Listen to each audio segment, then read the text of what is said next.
Inspection, I compare from side to side. This gentleman has right hip symptoms. So I'm inspecting the size of the quadricep for muscle atrophy.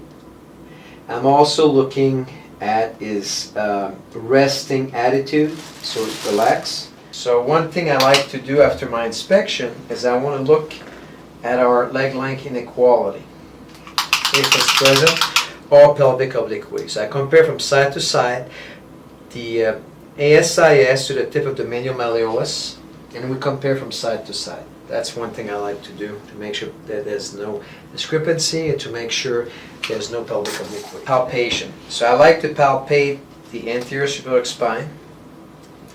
I like to palpate the bony prominence, the greater trochanter, and I also like to palpate the pubis. Excuse me.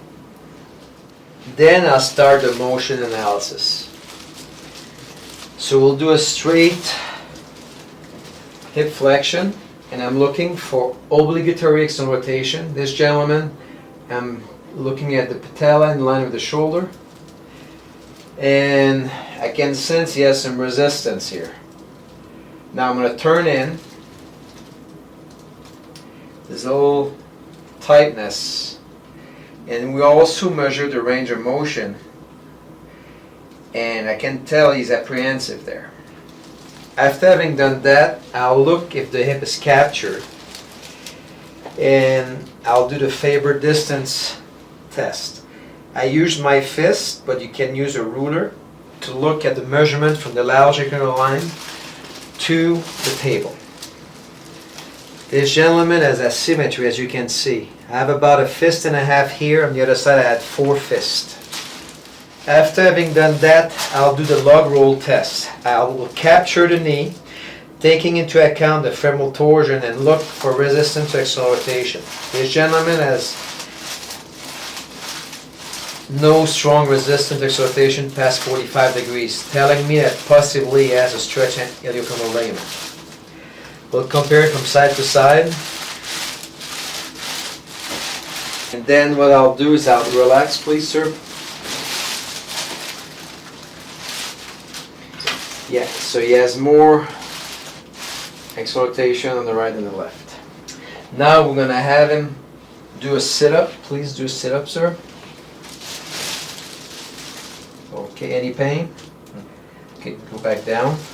And here we're going to look at his greater trochanter, palpate the medius, and I will also put his leg in internal rotation and look for his short external rotators.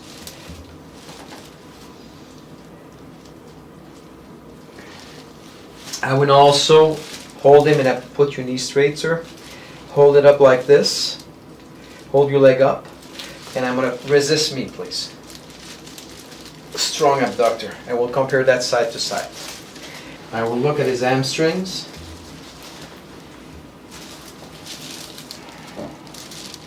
I will also analyze his rotation internally and externally in prone position. I also like to see what kind of abduction he has. And again, we compare this side to side. I like to look at the quadratus lumborum. No excessive tightness. Because when you lose range of motion in your hip joint, what's happening is you'll pick up your motion in the sacroiliac joint, the pubis, and the lower lumbar spine.